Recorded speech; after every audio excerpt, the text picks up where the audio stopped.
My name is Norma Johnson, and at 68 years old, I never thought I'd be lying helpless on my kitchen floor with a broken hip, calling my only son for help. The pain was excruciating, but Jeffrey's cold response hurt far worse. "I'll come tomorrow if I can." After everything I had sacrificed for him, my son left me there alone, choosing his wife's birthday celebration instead. But what happened in that ambulance changed everything. Before I continue my story, I'd love to know where you're watching from. Please hit that like and subscribe button if you've ever felt the sting of family betrayal. I've been a widow for 8 years now. My husband Frank and I were married for 40 beautiful years before cancer took him from me.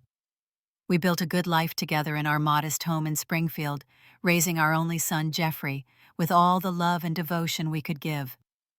Frank was a factory foreman, worked hard hours, while I taught second grade at Lincoln Elementary for 32 years. We weren't wealthy, but we were happy, and Jeffrey never wanted for anything important.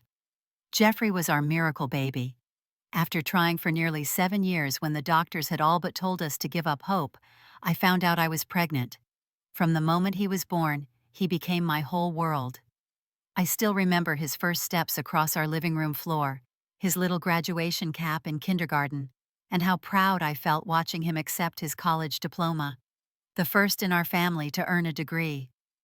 I sacrificed so much for that boy. When Frank got sick the first time when Jeffrey was in high school, I took on extra tutoring jobs after my regular teaching hours. I passed up the opportunity to become a vice principal so I could be home more to take care of both of them.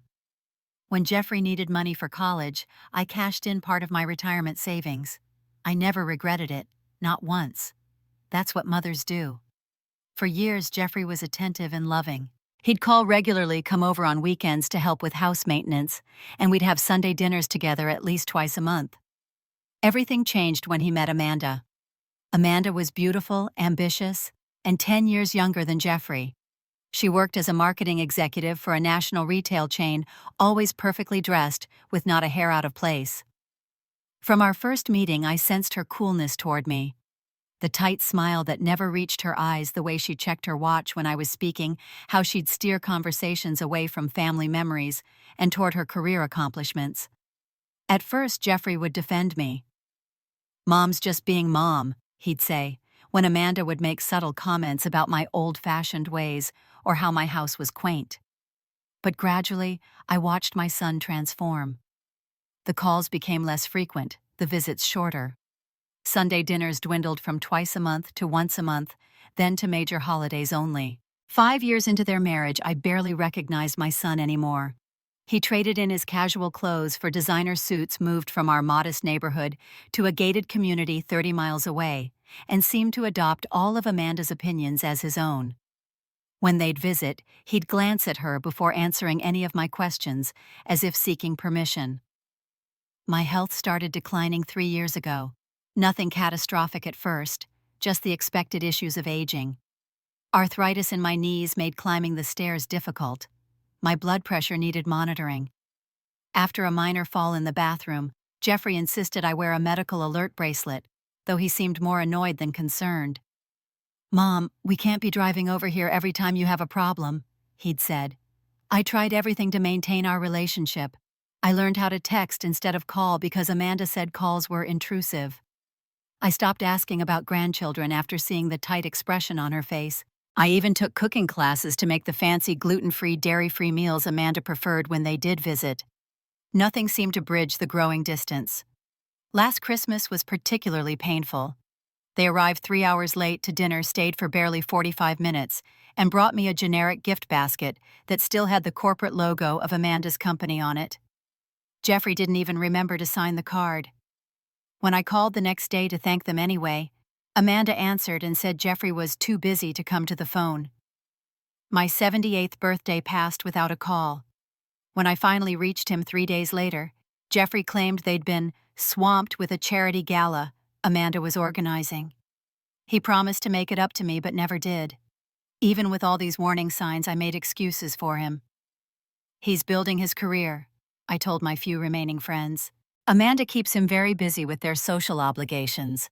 I'd explain when they asked why Jeffrey hadn't been around to help me after my minor surgery last year. Deep down, I knew something was very wrong, but acknowledging it meant facing a truth too painful to bear. My son had chosen his wife's world over mine.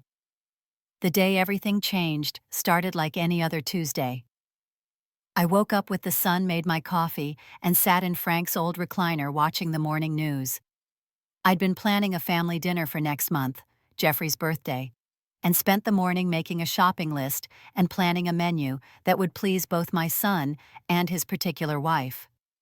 Around noon, I decided to make myself some soup and a sandwich. While reaching for a can on the top shelf, I felt a wave of dizziness wash over me. I've had these spells before. The doctor says it's my blood pressure medication, but usually I can sit down until it passes.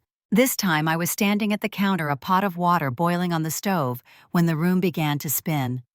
I turned to grab the counter for support, but my slipper caught on the small rug by the sink and I felt myself falling. The pain was immediate and blinding. I landed hard on my right side, my hip taking the brunt of the impact. I heard a crack that seemed to echo through my entire body, followed by pain so intense I couldn't even scream.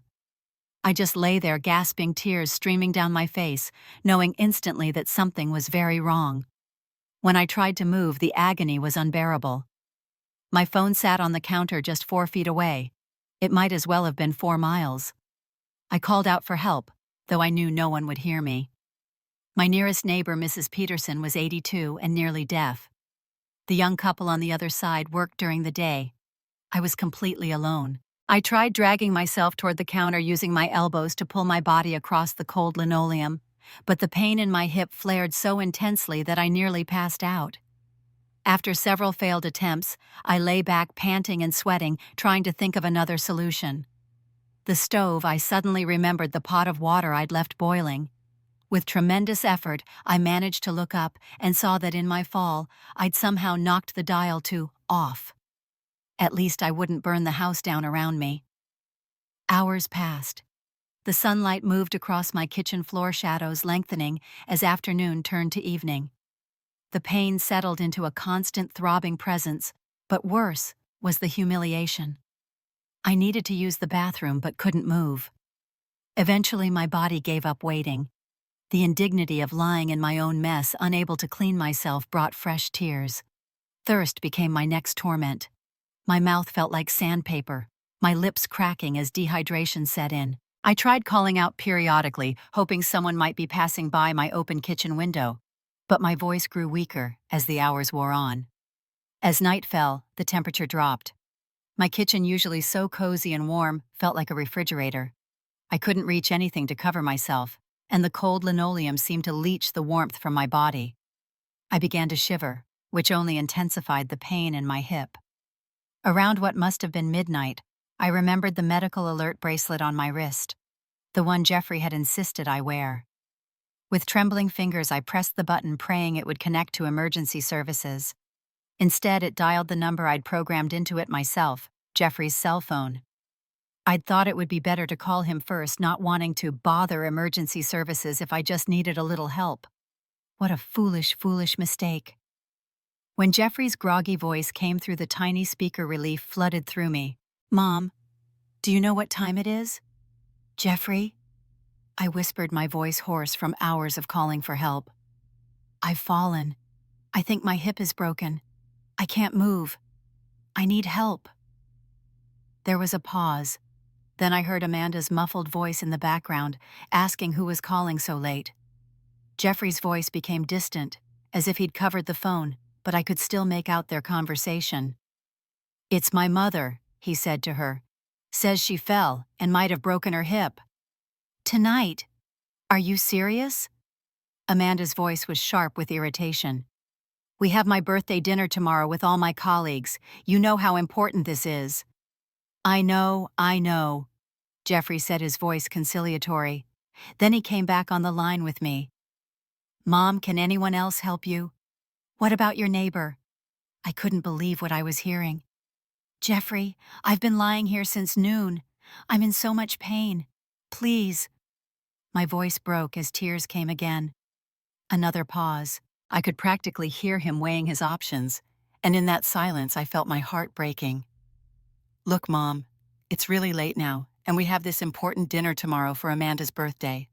All her colleagues and her boss will be there. I'll come tomorrow if I can. Okay, can't you call someone else? The words hit me like a physical blow. My own son, my only child whom I had given everything for, was choosing his wife's birthday dinner over his mother lying injured on the floor.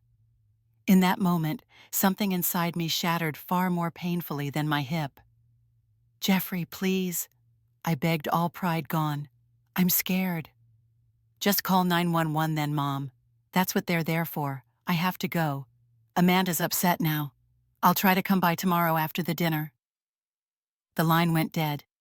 I lay there in the darkness, the bracelet's small screen the only light in the room, staring at the call-ended message until it faded to black. As the night deepened, the pain in my hip became a strange companion, sometimes sharp and biting, other times a dull, persistent throb that matched the beating of my heart. My mouth was so dry that my tongue felt swollen, and my thoughts began to wander in and out of clarity. I found myself reliving memories of Jeffrey as a child, the time he had pneumonia at age 7, and I stayed up for 3 nights straight, cooling his fevered body with washcloths, administering medication, and reading his favorite stories, even when he was too delirious to understand. I remembered how Frank had to physically make me eat and sleep, saying, "Norma, you can't help him if you collapse yourself." After Frank's illness began when Jeffrey was 16, I became both mother and father. Frank spent weeks, sometimes months, in the hospital during those first rounds of treatment. I coordinated my teaching schedule, hospital visits, and Jeffrey's activities with military precision. I helped Jeffrey with college applications while sitting beside Frank's hospital bed, using my lunch breaks to research scholarships since our savings were being devoured by medical bills. When Jeffrey got accepted to State University with only a partial scholarship, I made the decision without hesitation. I cashed in part of my retirement fund and took a second job tutoring on weekends. Frank objected weakly from his hospital bed, but I was determined. "Our son will have his education," I insisted. "He won't be trapped in a job that breaks his body like you were." Frank's eyes had filled with tears, whether from gratitude or sadness at what I was sacrificing, I never knew. The contrast between those memories and my current reality was stark. Where was the return on all that love and sacrifice? Where was the son I had raised to be compassionate and responsible? As the hours crawled by, I tried calling out to neighbors again, but my voice was too weak now. I attempted reaching my phone by throwing my house slipper toward the counter, hoping to knock it down, but my aim was poor and my strength fading. The slipper landed uselessly under the table. Around what must have been 3 a.m., I began to hallucinate. Frank was sitting at our kitchen table, young again, healthy, before the cancer had eaten away at him. "You always did too much for that boy," he said sadly. "You never taught him how to give back." "I wanted him to have everything," I whispered to the empty kitchen. "Everything except character," Frank's ghost replied. "That was the one thing he needed most." Tears leaked from the corners of my eyes as I realized the truth in this hallucination. In my determination to give Jeffrey everything, I had failed to teach him the most important lesson: how to care for others, especially those who had cared for him. By morning, I was drifting in and out of consciousness. The pain had become a distant thing, which I vaguely knew was a bad sign. My hip now felt strangely numb, and I was so cold that I had stopped shivering, another dangerous sign. My thoughts were muddled, but one clear realization emerged. I had enabled Jeffrey's behavior for years, by excusing it, by lowering my expectations, by teaching him that my needs would always come second to his. With a clarity that comes perhaps only in moments of extreme crisis, I understood that if I survived this ordeal, things would have to change. I would have to change. As the first rays of sunlight filtered through my kitchen window, I gathered what little strength remained and pressed the emergency button on my bracelet again. This time I pressed it 3 times in rapid succession, the pattern that would bypass my programmed number and go straight to emergency services. A faint voice came from the tiny speaker. "Emergency services. What's your situation?" "Help," I whispered. "Fall. Hip. Been here all night." "We have your location, ma'am. Help is on the way. Stay on the line with me." The relief was so overwhelming that I began to sob, which sent fresh waves of pain through my body. The dispatcher kept talking, her calm voice a lifeline, pulling me back from the edge of despair. I don't remember much of what she said, but I held on to the sound of her voice like a drowning person clutches a rope. It might have been minutes or hours later when I heard sirens, then pounding on my door, and finally the crash of my door being forced open. Paramedics rushed into my kitchen, their faces showing shock when they saw me. "Ma'am, how long have you been down here?" one asked as they gently assessed me. "Since yesterday noon," I managed to say. "My son couldn't come." The paramedics exchanged a look I couldn't interpret. "That's nearly 24 hours," one said quietly to the other. "Let's get her stabilized and moved immediately." As they worked around me with gentle efficiency, taking vitals, starting an IV for fluids, and preparing to move me, I heard one of them on the radio. "Elderly female, approximately 70 years old, suspected hip fracture, severe dehydration, possible kidney involvement due to extended immobility, early signs of hypothermia. Patient has been on the floor for approximately 24 hours." The words floated around me, clinical and detached. Elderly. That's me, I thought distantly. When did I become elderly? In my mind, I was still the woman running after a toddling Jeffrey, still the wife holding Frank's hand through chemotherapy, still the teacher helping struggling students master reading. Elderly seemed like a word for someone else, not for Norma Johnson. The paramedics worked quickly but gently, placing me on a backboard and then transferring me to a stretcher. Every movement sent lightning bolts of pain shooting through my hip, but the IV they'd started was beginning to take the edge off. One of them, a young woman with kind eyes and a name tag that read Sarah, held my hand during the worst moments. "You're doing great, Mrs. Johnson. We're going to take good care of you," she reassured me as they wheeled me out of my house and toward the waiting ambulance. The embarrassment I felt was almost worse than the pain. Neighbors were standing on their porches watching as I was loaded into the ambulance, still in my soiled clothes, hair matted to my head with sweat. I caught Mrs. Peterson's horrified expression and saw the young couple from next door whispering to each other. I closed my eyes, unable to bear their pity. Once inside the ambulance, Sarah continued attending to me while her partner prepared to drive. She adjusted my IV, covered me with warm blankets, and checked my vital signs again. "Mrs. Johnson, I'm going to be honest with you. You're severely dehydrated and your body temperature is too low.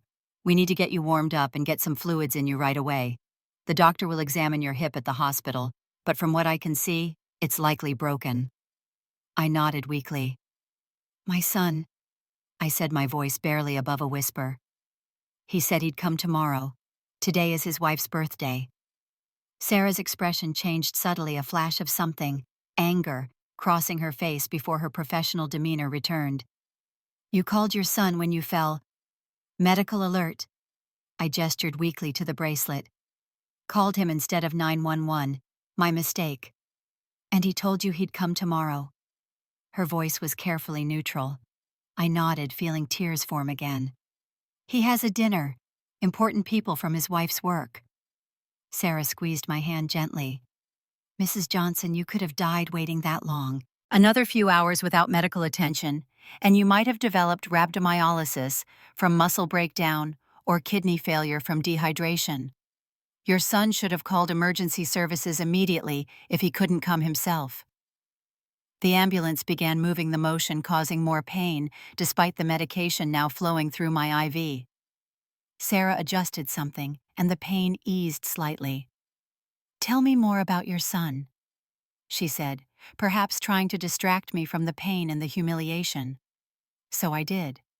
I told her about Jeffrey's childhood, his college years, his marriage to Amanda, and the gradual distancing that had occurred. Sarah listened attentively, asking occasional questions, her eyes showing genuine concern. There was something so comforting about her presence, about being truly heard, that I found myself sharing more than I'd intended. "I gave him everything," I concluded. "And when I needed him most, he couldn't give me even one night."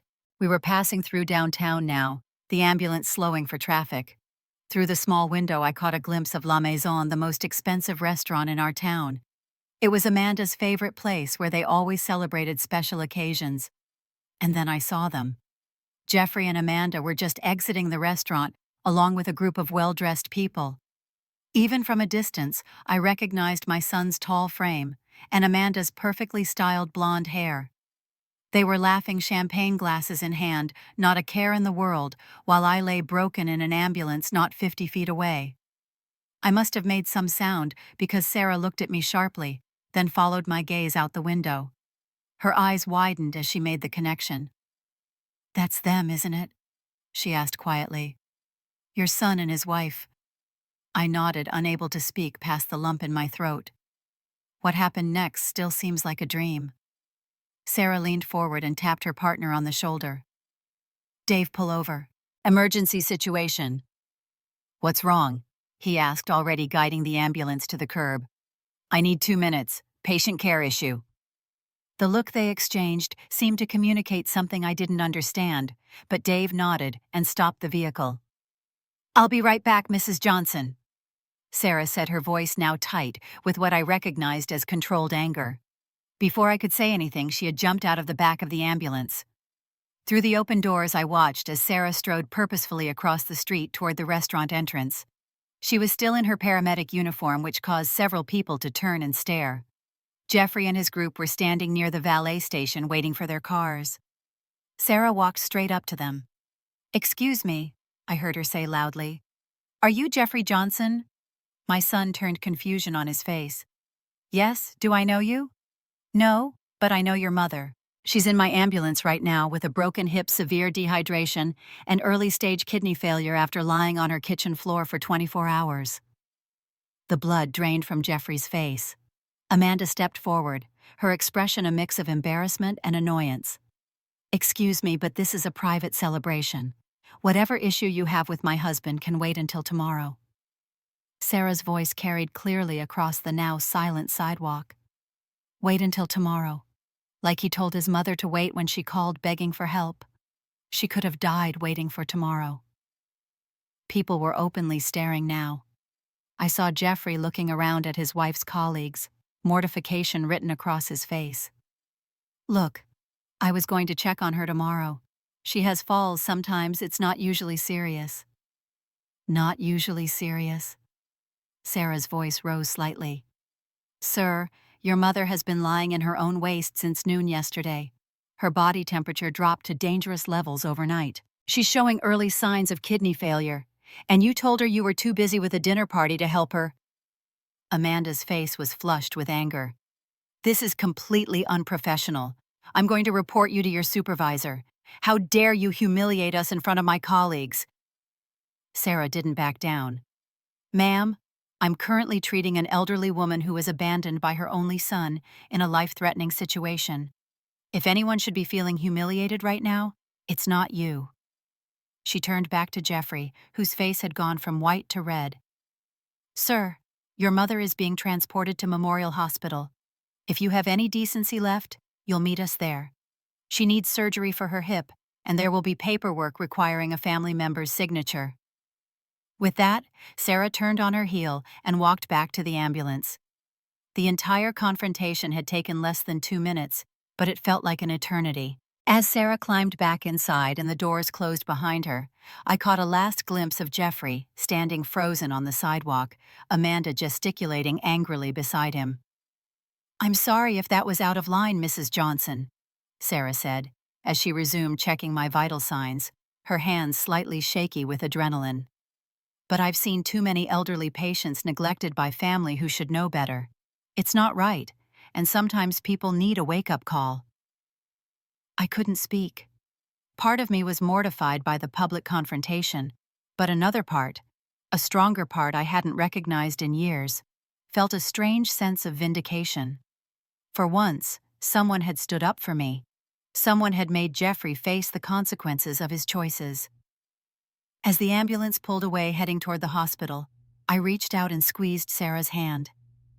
"Thank you," I whispered. She squeezed back. "You're worth standing up for, Mrs. Johnson. Don't let anyone make you feel otherwise." The emergency room was a blur of bright lights, concerned faces, and urgent voices. I was whisked through triage x-rays confirmed my broken hip, and blood tests showed the beginning stages of kidney issues, just as Sarah had predicted. The doctors seemed particularly concerned about the length of time I'd been immobile and the resulting complications. "You're going to need surgery, Mrs. Johnson," the orthopedic surgeon explained. "We'll use screws to repair the fracture. But first we need to get your kidneys functioning properly and your electrolytes balanced. The extended time without water has put significant stress on your system." I nodded weakly, too exhausted and overwhelmed to ask questions. A nurse was already hanging another bag of fluids on my IV stand while another was preparing me for a catheter. The indignities continued, but at least now they were medical necessities rather than the result of abandonment. Sarah had stayed with me until I was settled in the emergency department, holding my hand through the initial examinations and explaining procedures in a calm, reassuring voice. When it was time for her to leave with her partner for another call, she leaned down and whispered, "You're in good hands now. And remember what I said. You're worth standing up for." I was moved to a pre-surgical room where nurses continued monitoring my condition while the medical team worked to stabilize me for surgery. Hours passed in a haze of pain medication vital sign checks and hushed conversations between medical staff. No one mentioned Jeffrey, and I didn't ask if he had arrived at the hospital. Part of me hoped he wouldn't come. I couldn't bear to see the same dismissive attitude in person. A hospital social worker visited briefly, introducing herself as Ms. Rivera. "Mrs. Johnson, I understand you were alone when you fell and unable to get help for an extended period," she said gently. "I'd like to talk with you about resources and support systems once you're feeling better." I must have looked alarmed because she quickly added, "This isn't about placing blame or making decisions for you. It's about ensuring your safety and well-being going forward." I nodded, too tired to explain the complicated dynamics with Jeffrey. That conversation could wait until after surgery. The nurses were extraordinarily kind, treating me with dignity despite my disheveled state. One of them, an older woman named Louise, washed my hair with dry shampoo and helped clean me up before surgery. "Everyone deserves to feel human, especially before an operation," she said warmly as she gently combed tangles from my hair. I was finally wheeled into surgery late that afternoon, nearly 30 hours after my fall. The anesthesiologist explained the procedure as the operating room staff prepared around me. The last thing I remember before drifting off was a gentle pat on my arm and someone saying, "We'll take good care of you, Mrs. Johnson." When I awoke in the recovery room, the worst of the pain was gone, replaced by a dull ache in my hip and a general feeling of grogginess. A different nurse was checking my vital signs, smiling when she saw me open my eyes. "Surgery went very well, Mrs. Johnson. The doctor will be in to explain everything once you're back in your room." I was transferred to a regular hospital room as evening fell. The orthopedic surgeon visited briefly, explaining that they had successfully repaired my hip with screws and that the prognosis was good, though I would need extensive physical therapy. The kidney specialist also stopped by reporting that my kidney function was improving with hydration and medication, but they would continue monitoring closely. It wasn't until nearly 8 o'clock that night that Jeffrey finally appeared in my doorway. He stood there awkwardly without Amanda, his expression a mixture of guilt and defensiveness. I had been dozing but woke at the sound of his shuffling feet. "Mom," he said quietly, "how are you feeling?" The simplicity of the question after everything that had happened struck me as almost absurd. How was I feeling? Betrayed, heartbroken, angry, relieved to be alive, but most surprisingly stronger than I had felt in years. "I've been better," I replied evenly. Jeffrey moved into the room, but remained standing at the foot of my bed, not approaching to take my hand or kiss my cheek as he once would have. "The doctors said the surgery went well. That's good news." I nodded, waiting. Let him fill the silence, I thought. Let him find the words to explain himself. "About yesterday," he finally began, his eyes fixed on the rail of my hospital bed rather than meeting mine. "I want to apologize. I should have come right away or called an ambulance for you." It wasn't much of an apology. no acknowledgement of how his actions had made me feel no real ownership of his failure. But it was something. Still, I remained silent, watching him squirm under the weight of what he had done. That paramedic had no right to confront me like that in front of Amanda's colleagues, he continued, a flash of anger crossing his face. It was completely unprofessional. Amanda is furious. Her boss was there, and now everyone is gossiping about how I neglected my mother. She says it could affect her promotion. And there it was. His true concern wasn't for me at all, but for how the incident had embarrassed him and potentially damaged Amanda's career prospects. Something cold and clear crystallized in my chest, a resolution that had been forming since those long hours alone on my kitchen floor. "Jeffrey," I said calmly, "that paramedic saved my life. The doctor said I might not have survived another day without medical attention." He had the grace to look ashamed, at least momentarily. "I didn't realize it was that serious. You've had falls before, and it's always been fine." "I told you I thought my hip was broken. I told you I couldn't move. I begged you for help." My voice remained steady, not rising in anger or breaking with emotion. This new strength surprised me. Jeffrey ran a hand through his hair, a gesture so familiar from his childhood that it nearly broke my composure. "Mom, you have to understand. Amanda had been planning this dinner for months. Her entire department was there, including the VP she's hoping will support her for the director position. We couldn't just cancel at the last minute." "You couldn't, or she wouldn't let you?" I asked. His face flushed. "That's not fair. Amanda has been under a lot of pressure at work. This promotion is everything to her. And I'm nothing." The question hung in the air between us. Jeffrey sighed heavily. "It's complicated, Mom. Amanda feels like I always put you first. She says I have unhealthy boundaries with you, that I needed to prioritize our marriage over my family of origin. Her therapist told her that." I almost laughed at the irony. "When was the last time you called me just to talk, Jeffrey, or came over without me practically begging you? It's been years since you put me first in anything." He looked genuinely confused. "I check in on you. You send obligatory text messages on holidays. You visit twice a year for an hour each time. The last 3 times I asked for help with something around the house, you were too busy. So please don't tell me Amanda feels like you put me first. The evidence suggests otherwise." "It's not that simple," he insisted. "Amanda has always felt threatened by our relationship. She says her family keeps healthy distance, and that's how it should be. She's been giving me ultimatums about limiting contact with you for years. And you chose her side every time," I said quietly, "even when it meant leaving your mother to suffer alone on a kitchen floor." Jeffrey's face hardened. I said I was sorry about that. "What more do you want from me? I'm here now, aren't I?" What did I want? The question echoed in my mind. I wanted my son back. I wanted the considerate, loving young man I had raised. I wanted acknowledgement of all I had sacrificed for him.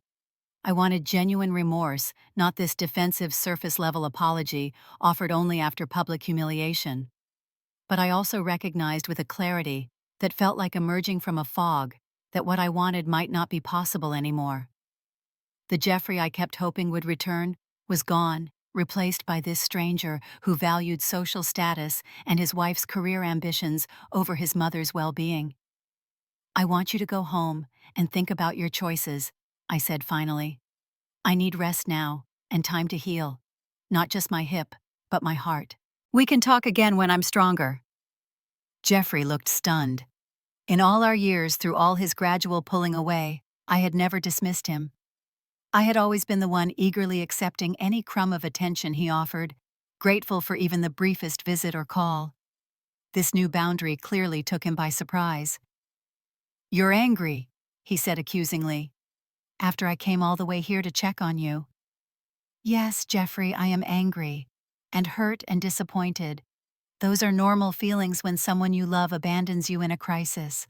I'm allowing myself to feel those emotions instead of pushing them down to spare your comfort. That's new for me, but it's necessary." His face flushed with defensive anger. "Fine. Call me when you're done being dramatic. Amanda was right. You're emotionally manipulative."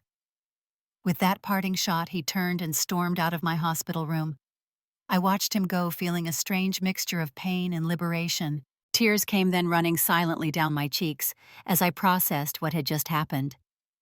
But these weren't tears of desperate heartbreak or abandonment. They were tears of mourning for the relationship I had thought we had, and acceptance of the reality that had been revealed. A nurse came in shortly afterward, concern evident on her face. "Are you all right, Mrs. Johnson? Your heart rate is elevated." I wiped my tears away. "I think I just took the first step toward being all right," I answered truthfully. "It hurts, but sometimes healing does." She nodded as if she understood completely, adjusting my blankets and checking my IV. "Would you like something to help you sleep?" "Yes," I said. "I think I would." As the medication took effect and I drifted toward sleep, I felt something unfamiliar, yet welcome, settling in my chest. It wasn't happiness, not yet, but it was the quiet certainty that I deserved better than what Jeffrey had offered, and the courage to finally demand it. My hospital stay stretched into 2 weeks. The hip surgery was successful, but my recovery was complicated by the kidney issues and general weakness from the ordeal. Physical therapy began the day after surgery, excruciating at first, but gradually becoming manageable as I relearned how to move, stand, and eventually walk with assistance. During those 2 weeks, Jeffrey didn't return. He sent a text message 3 days after our confrontation. "Hope you're feeling better. Amanda and I are going to Cancun for a work retreat, back next week." No question about my condition, no offer of help, just information about his plans. I didn't respond. What I did gain during my hospital stay, however, was far more valuable than Jeffrey's half-hearted attention. I found a new community, and surprisingly, my own voice. My roommate for most of my stay was Eleanor Matthews, a 75-year-old widow who had also suffered a fall, though hers resulted in a broken wrist rather than a hip. Eleanor had 5 children, none of whom had visited during her hospital stay. "They're scattered across the country," she explained matter-of-factly when I expressed surprise. "And I told them not to come. What good would it do to have them sitting around this room looking worried? I built my own support system years ago when I realized blood doesn't guarantee presence." Eleanor introduced me to the concept of chosen family, the network of friends and community members she had cultivated after her husband's death. "My senior center group is more reliable than my own children ever were," she said without bitterness. "We check on each other daily, drive each other to appointments, celebrate holidays together. Not one of them would leave me on the floor overnight, I can tell you that." Her words resonated deeply with me. I had isolated myself after Frank died, focusing all my emotional energy on trying to maintain my relationship with Jeffrey. I had let friendships lapse, declined invitations to community events, and gradually withdrawn from everything except my increasingly desperate attempts to stay connected to my son. What did I have to show for it? A son who resented my needs, and a life that had become smaller and lonelier with each passing year. Ms. Rivera, the hospital social worker, visited regularly. Once I was feeling stronger, we had the conversation she had promised about resources and support. "Mrs. Johnson, based on your situation, I'd like to discuss some options for your return home," she began gently. "Living alone after a hip fracture can be challenging, especially during the early stages of recovery." I immediately tensed, fearing she was about to suggest a nursing home. "I'm not leaving my house," I said firmly. She smiled reassuringly. "That's not what I'm suggesting at all. There are many services available to help you remain independent in your own home. Home health aides who can assist with daily activities, meal delivery services, transportation options for medical appointments, and alert systems that connect directly to emergency services rather than family members." The subtle emphasis on her last point told me she had heard about Jeffrey's failure to respond appropriately. Rather than feeling embarrassed, I felt relief that she understood. "What I'm most concerned about," she continued, "is not just your physical recovery, but your social connections. Isolation can be as dangerous as physical ailments for someone recovering from an injury like yours." She left me with brochures for several senior community centers, including the one Eleanor attended, and information about support groups for elderly parents experiencing difficult relationships with adult children. You're not alone in this struggle, Mrs. Johnson. Many parents of your generation face similar challenges. The nurses became another source of unexpected support. Louise, the older nurse who had first helped clean me up, made a point of stopping by even when she wasn't assigned to my room. She shared stories of her own mother's challenges with her brother, who had moved across the country and rarely called. My mother finally told him that relationships go both ways, Louise said. She stopped calling him every Sunday, like clockwork stopped sending care packages and birthday gifts to his kids. Guess what happened? 6 months later, he was calling her wondering why she'd changed. Sometimes people don't value what's freely given. They need to experience its absence. Sarah, the paramedic who had confronted Jeffrey, visited me 3 times during my hospital stay. The first time she brought homemade soup in a thermos, apologizing if she had overstepped bounds with my son. "You didn't overstep," I assured her. "You did what I should have done years ago, held him accountable." By her 3rd visit, we had established a genuine friendship. Sarah was 36, divorced with no children. "My mother lives in Oregon," she explained. "I fly out to see her 3 times a year and call her every weekend. Not because I have to, but because I want to. She supported me through my messy divorce and career change. That's what family does." Sarah's simple statement highlighted the stark contrast with my own situation. Jeffrey hadn't supported me through anything in years. Even after Frank's death, his comfort had been perfunctory and brief, quickly supplanted by concerns about the house, the will, and when I would move on. As my discharge date approached, I had a session with a hospital therapist who specialized in geriatric patients. Dr. Wilson listened attentively as I described my relationship with Jeffrey, the years of gradual distancing, and the crisis that had brought everything to a head. "Mrs. Johnson, what I'm hearing is a pattern of codependency that has evolved into neglect," she said thoughtfully. "You've been accepting less and less from your son, while still maintaining the same level of emotional investment and expectation." Her words stung, but I recognized their truth. "I was afraid of losing him completely," I admitted. "If I complained or set boundaries, I worried he would cut me off entirely." "And now," she asked, "has that fear changed after what happened?" I considered the question carefully. I think I've realized that what I was holding on to wasn't real anyway. The relationship I thought we had, where my son cared deeply about my well-being, was an illusion I was maintaining through my own denial. The reality was already painful. Acknowledging it can't be worse than living in false hope. Dr. Wilson nodded. "That's an incredibly insightful realization, Mrs. Johnson. Now the question becomes, what boundaries do you want to establish going forward?"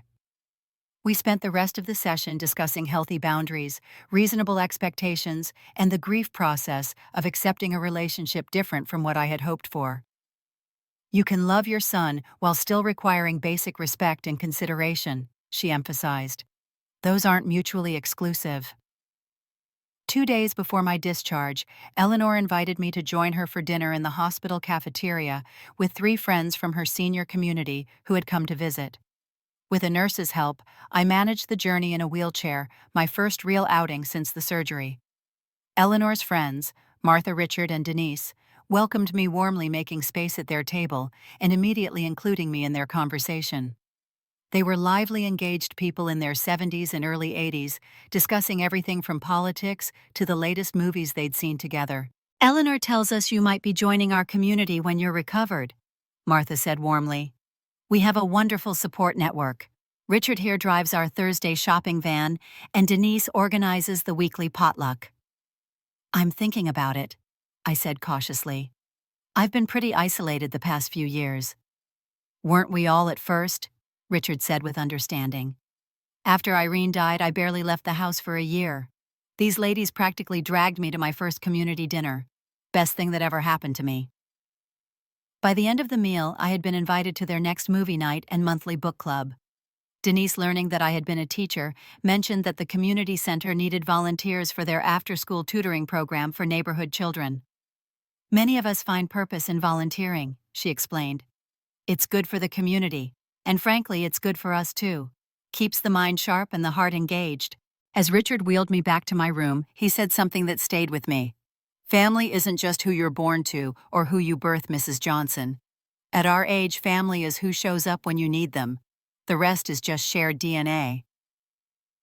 The day before my discharge, Sarah came for her final visit, this time in civilian clothes, rather than her paramedic uniform. She brought a small houseplant and a card signed by her and her partner, Dave. "The home health agency will be checking on you daily for the first 2 weeks," she confirmed. "But I'd like to stop by occasionally too, if that's all right. Maybe bring dinner sometimes." I was touched by her offer. "You don't have to do that. You've already gone above and beyond." She smiled warmly. "I'm not offering out of obligation, Norma. I genuinely enjoy your company. Besides, my mother would want someone checking in on me if she couldn't be there." As Sarah was leaving, she paused at the door. "Have you heard from your son again?" I shook my head. "He's in Cancun with his wife, a work retreat apparently." Sarah's expression darkened momentarily before she controlled it. "Well, if he does contact you, remember what we've discussed about boundaries. You deserve respect, Norma. Don't settle for less, even from family." After she left, I checked my phone on a hunch. There was indeed a text from Jeffrey sent an hour earlier. "Back from Cancun. Heard you're being discharged tomorrow. Need anything?" 6 words. After 2 weeks of silence, the bare minimum of acknowledgement. In the past, I would have grabbed onto this small offering with desperate gratitude. I would have immediately responded with reassurances that I was fine, that I understood how busy he was, that I didn't want to be a burden. Instead, I set the phone down without replying and turned my attention to the discharge paperwork the nurse had brought. There would be time to deal with Jeffrey later on my terms, rather than his. For now, I was focused on my own healing, not just my hip, but my heart and my sense of self-worth. Later that evening, I did respond to his text. "Home health services are arranged. I'm focusing on recovery now and will be in touch when I'm ready to talk. Take care." Simple, direct, neither angry nor overly accommodating. A small step toward the new relationship I was determined to build. One based on mutual respect rather than one-sided sacrifice. 6 months after my fall, my life had transformed in ways I never would have anticipated. My hip had healed well, though I still used a cane for longer walks, and probably always would. My kidney function had returned to normal, and physically I was in better shape than I'd been in years, thanks to regular physical therapy and the gentle exercise classes at Lakeside Senior Community, where I now lived. 3 months after my hospital stay, I had made the decision to sell my house. It was too large for me with too many stairs and too many maintenance issues. More importantly, it was isolated, physically and socially. With the help of Eleanor and my new friends from the senior community, I had found a comfortable one-bedroom apartment in their complex with no stairs-wide doorways for my occasional wheelchair use, and most importantly, people who checked on me daily. The move had been liberating. I donated half my possessions, keeping only what truly mattered. Frank's favorite chair, our photo albums, my collection of books, and a few special pieces of furniture. My new space was bright, accessible, and only 5 minutes from a shopping center, doctor's offices, and the community center, where I now volunteered twice a week tutoring children in reading.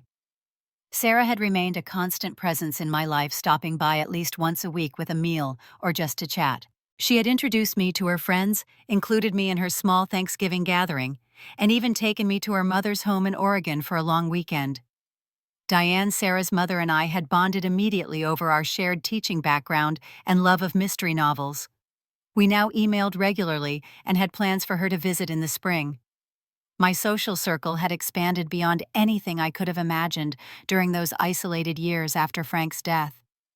I had dinner with Eleanor and our group at least twice a week, attended book club monthly, and had even started dating Richard casually. Nothing serious, just companionable outings to concerts and museums. After 40 years with Frank, romance wasn't what I sought, but friendship and connection had become essential to my well-being. My relationship with Jeffrey had undergone a painful but necessary transformation. After my discharge from the hospital, I had maintained the boundaries I set, refusing to fall back into our old patterns. For the first month, this meant minimal contact. brief text exchanges where I politely declined his sporadic offers of help that always came with conditions or time constraints. 2 months after my fall, I invited him to meet me for lunch, without Amanda. It was the first time in years we had met alone, and I came prepared with the support of therapy sessions and a clear understanding of what I needed to say. We met at a quiet cafe near my physical therapy center. Jeffrey arrived 15 minutes late, immediately launching into explanations about traffic and a work call that ran long. In the past, I would have rushed to reassure him that it was fine, that I understood. This time I simply listened, then said, "I ordered appetizers while waiting. They should be here soon." The shift in dynamic was subtle but immediate. Jeffrey seemed momentarily thrown by my lack of accommodation, then quickly regrouped. "You're looking better," he offered. "How's the hip?" "Healing well, thank you," I replied. "The physical therapist is pleased with my progress. How was Cancun?" We exchanged pleasantries for several minutes, skating around the surface of things until our food arrived.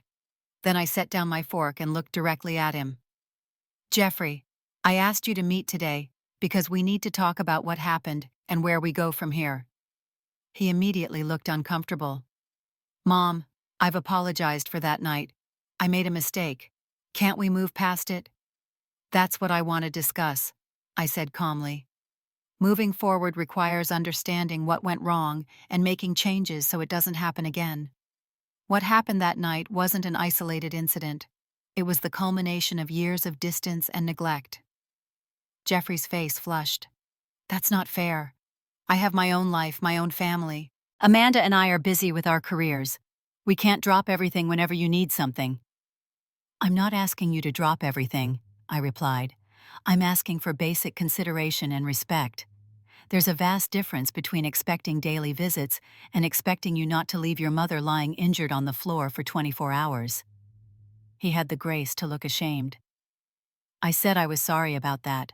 I didn't realize how serious it was. "I told you my hip was broken, and I couldn't move," I reminded him gently. "The problem isn't just what happened that night, Jeffrey.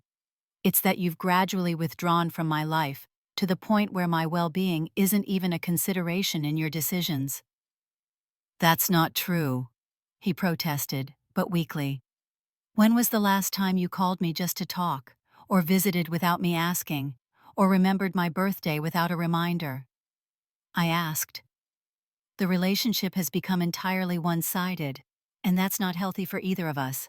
Jeffrey stared at his plate. "Amanda says I have unhealthy boundaries with you, that I need to prioritize our nuclear family." "And what do you think?" I asked. "Not Amanda, you." He seemed startled by the question, as if he hadn't considered his own opinion separate from his wife's in a long time. I don't know. It's complicated." "It doesn't have to be," I said. "Healthy relationships include mutual respect, communication, and care. That's all I'm asking for, Jeffrey. Not daily calls or weekly visits, just basic consideration and some initiative on your part." We talked for nearly 2 hours, digging into patterns that had developed over years. Jeffrey admitted that Amanda had given him ultimatums about limiting contact with me, that she became angry when he mentioned me or wanted to help with anything at my house. He also acknowledged reluctantly that he had found it easier to give in to her demands than to establish boundaries with her. "I love Amanda," he said, "but sometimes I feel like I have to choose between making her happy and being a good son. And when I choose you, I pay for it for weeks afterward." I reached across the table and took his hand. "That's not a healthy marriage, Jeffrey, and it's put you in an impossible position. Have you considered counseling for yourself, if not for both of you?" To my surprise, he nodded. "I started seeing someone last month after everything that happened. I realized I didn't like the person I'd become. The man who could leave his mother in that situation isn't who I want to be." It was the first genuine moment of self-reflection I'd seen from him in years. We parted that day with a tentative plan: weekly phone calls and monthly visits separate from Amanda if necessary. Jeffrey also promised to continue his therapy to work on establishing healthier dynamics in his marriage. Progress over the following months was slow and inconsistent. Some weeks Jeffrey called as promised, other weeks nothing. He missed our first scheduled visit with a last-minute work excuse, but made the second one bringing coffee and actually staying for 2 hours. Amanda remained distant, sending perfunctory birthday and Christmas cards, but declining all invitations to join our meetings. In therapy, I worked on accepting this new reality, that my relationship with my son would likely never be what I had hoped for, but could still be meaningful within new boundaries. I learned to appreciate the contact we did have without desperately craving more, and to fill my life with other connections and purpose, rather than centering it around Jeffrey's attention. 3 months after our lunch, Jeffrey shared that he and Amanda had started couples counseling. "It's not just about my relationship with you," he explained during one of our calls. "It's about control issues that affect other parts of our marriage too. It's hard work, but I think it's helping." By the 6-month mark, we had established a new normal. Jeffrey called most Sundays, visited approximately once a month, and had even helped me move into my new apartment, recruiting friends to assist when Amanda declined to participate.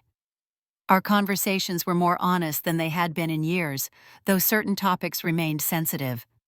I had also learned to stop making excuses for him. When he missed a call or canceled a visit, I acknowledged my disappointment rather than burying it. I expressed appreciation when he did follow through, but didn't shower him with disproportionate gratitude for basic consideration. The power dynamic had shifted toward something more balanced, more healthy. Amanda and I maintained a cordial but distant relationship. At Jeffrey's suggestion, we had met once for coffee, a stilted conversation where she had clearly been on her best behavior at his insistence. She had admitted in a carefully worded statement that sounded rehearsed that her own difficult relationship with her mother had colored her perspective on my relationship with Jeffrey. It wasn't exactly an apology, but it was more acknowledgement than I'd ever received from her before. More surprisingly, Sarah had become like the daughter I never had. Our weekly visits had evolved into a genuine friendship that crossed generational lines. She had recently started dating one of the doctors from the hospital, and I found myself in the unexpected position of offering relationship advice to a woman half my age. When she called me Mom Norma for the first time, I had teared up, touched by the affection in her voice. My support group for elderly parents navigating difficult relationships with adult children had become another unexpected source of joy.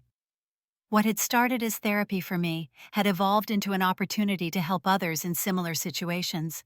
Sharing my story and the boundaries I had learned to establish gave other parents courage to make changes in their own relationships. One evening in early spring, Jeffrey, Amanda, and I had dinner together at a restaurant near my new apartment. It wasn't a perfect evening. Amanda was still stiff and formal, Jeffrey still tense with the effort of balancing between us. But it was progress. As we were finishing dessert, Amanda actually asked a question about my volunteer work at the community center, showing what seemed like genuine interest in my answer. After they left, I took a slow walk around the landscaped grounds of my complex, enjoying the mild evening air, and reflecting on how far we had all come. The relationship wasn't what I had once imagined, but it was healthier than what we had before. Jeffrey was making an effort, Amanda was trying in her limited way, and most importantly, I had built a life that no longer revolved around their approval or attention. My fall had broken more than my hip. It had shattered illusions I had maintained for years. But through that painful breaking, something new and stronger had emerged. I had discovered my own worth beyond my role as a mother. I had built connections based on mutual respect rather than obligation. I had learned that sometimes we need to hit rock bottom, quite literally in my case, before we can stand tall again. I no longer waited for tomorrow's conditional help. I lived fully in today's certainty, surrounded by people who showed up not because they had to, but because they wanted to. Have you ever had to rebuild your life after a relationship disappointment? I'd love to hear your stories in the comments. Please like and subscribe if this resonated with you, and share with someone who might need to hear that it's never too late to set boundaries and find your worth. Thank you for listening to my journey, and remember, sometimes our greatest falls lead to our strongest rise.